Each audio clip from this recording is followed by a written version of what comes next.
If you recall in my last video, you have already seen that I picked a tuner for my car. I actually already have the base valve tune to load up onto the car, but before I can do that, there's a few things that I need to do. In this video, I'm going to show you how to properly gap your spark plugs. I'm going to show you how to remove your old spark plugs and install your new ones on the car. Then I'm going to show you how to properly measure your intake to determine what size of intake you have. And lastly, I'm going to show you how to properly ensure that your heat exchanger pump is working. You want to ensure that there's proper coolant going, circulating through the intercooler and heat exchanger, so that way those IAT2s don't skyrocket. If they skyrocket, it can cause the computer to start to pull timing, and you don't want that to happen. So with all that being said, let's get started. So whenever you get these spark plugs, they're not going to have a set gap. Pull the side electrode away from the center electrode just a little bit with some channel lock pliers, and then just pull them apart gently, so that way you create a bigger gap, 0.030 of a feeler gauge. And this is the gap that we're going to use. Thread in the spark plug onto the spark plug gapper tool, and then we're gonna go ahead and thread in that top knob in order for it to make contact with the side electrode. And after that, we're going to slide the feeler gauge in there and then start to tighten up the top part, so that way the side electrode closes the gap onto the center electrode. It'll definitely help if you have two people involved, but for the sake of showing you the visuals of what I'm doing, I just went ahead and did this by myself. But if you have another person to hold onto the feeler gauge, that'll help. And now, as you can see, I'm just sliding in the feeler gauge to make sure that it's not moving around in there, and sure enough, it is not, and that is where we want our gap to be set. So we're done gapping this spark plug. We're going to remove these coil covers on both sides, driver and the passenger side, and we're going to go ahead and blow them out with some high compressed air, just so that way we can get the ports cleared out from any kind of debris whenever we switch out the spark plugs. First off, we have two little studs right here, and we're going to go ahead and remove those with some 10mm sockets. As soon as we remove those nuts or those studs, we can go ahead and pull the coil cover off of it and set it aside.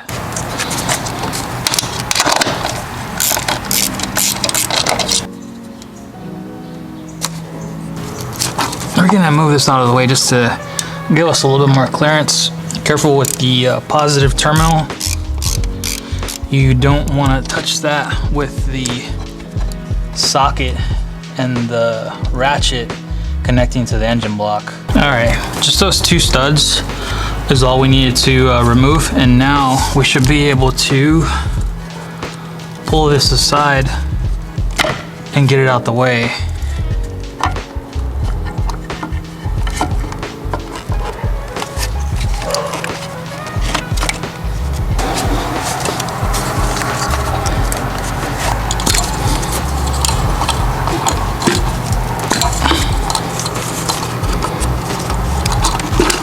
Best practice is to keep these in line with the same orientation that they came out of. So just keep them numbered, or keep in mind how you remove them. Make sure they go back in the same way. Just, you know, that's just best practice. Use this ratchet and socket, and if you can see in there, it has a rubber seal in there, so that way it can grab onto the spark plug and it won't fall out when you're pulling it out. They sell other different types of sockets that hold onto the spark plug via magnetic methods, but this one has a rubber grommet in there, so it's gonna catch onto it and bite onto it once it latches on. I actually don't feel comfortable doing this with the battery so close. I'm afraid I might actually bump it, so I'm gonna go ahead and just disconnect the battery and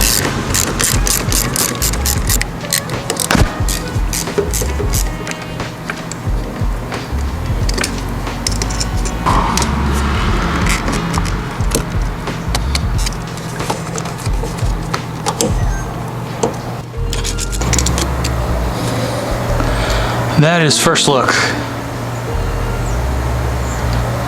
Alright, these are the new plugs. They're already gapped. I gapped into 0.30, which is recommended if you're running about 15 pounds of boost, which I already checked with my tuner. Now, when you're installing the new plugs, you just want to go ahead and tighten it by hand with the socket and extension, and just tighten it enough to where it's hand tight and you can't move it anymore with your hand. And after that, you're gonna go ahead and connect the ratchet to it and just give it a little tug. You're not gonna wanna go crazy with that. You're just gonna wanna, you know, give it a little bit of more torque on it. All right, that's hand tight right there. We're not gonna go any more than that. And then we're gonna go ahead and switch out to the next plug. And now we're on the last one for the passenger side. One thing I did wanna note is that when you're throwing these new plugs in there, make sure you slide them in gently and don't allow them to just drop into the bank, because if you do that, you can throw off the gap on the spark plug. So just be mindful of that and cautious whenever you're throwing the new plugs in there. We're actually gonna throw the coils back in and get everything buttoned back up.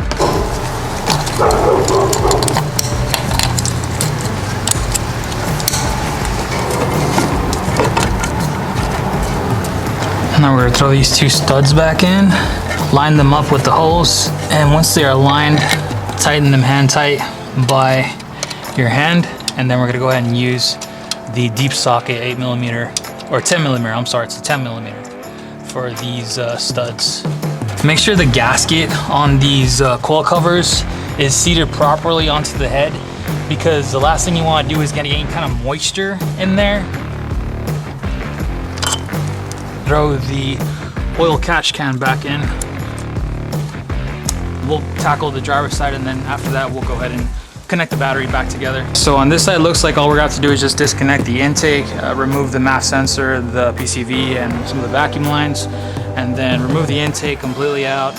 And then we're gonna have to remove those two same studs that we had on the passenger side but on the driver's side, and then snake the coil cover from underneath the fuel line that's going across to the fuel rail. So we'll go ahead and get started from the top first. Push back, it's a clip, so you're gonna push back and then remove. And I believe this one's an 8mm as well, so we're gonna go ahead and just loosen that up from there. Slide it forward, remove, disconnect the last sensor that you have right here. And then these are not 10mm studs, these are actually torque screws. It's gonna be a T30. This coil cover out from underneath.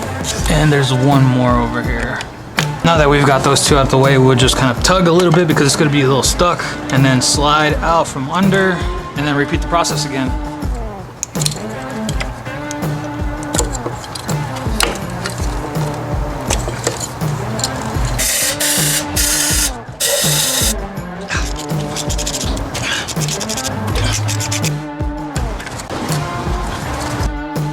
Oil cover back on by sliding it underneath the fuel hose that goes connected to the fuel rail, and tighten them up accordingly.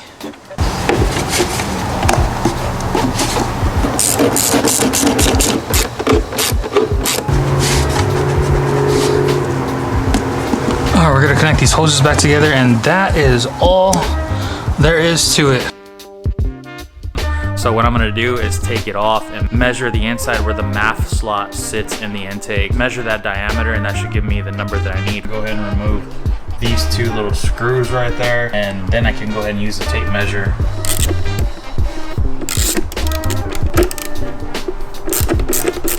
All right, now that this is ready to come out,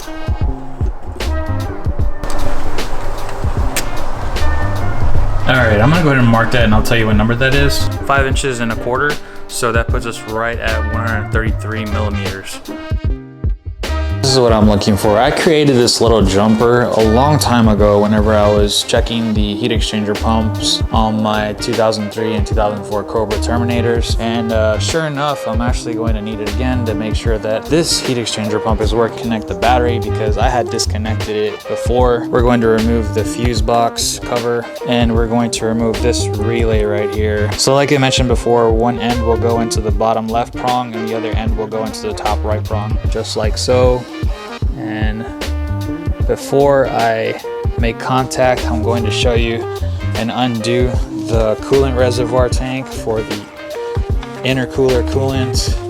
You can see in there that there's actually no movement occurring, and you don't hear any sound at all either, which should be coming from this area right there. There should be some sound coming from there because that's where your heat exchanger pump is at. Now, when we connect it, we should hear some movement.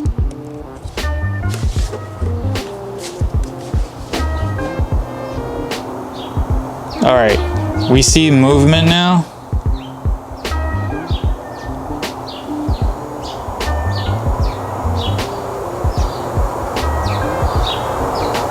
And we actually hear some noise coming from this pump as well. Everything's working regarding the heat exchanger pump, and we're not having any issues there, so we're gonna go ahead and check that box off.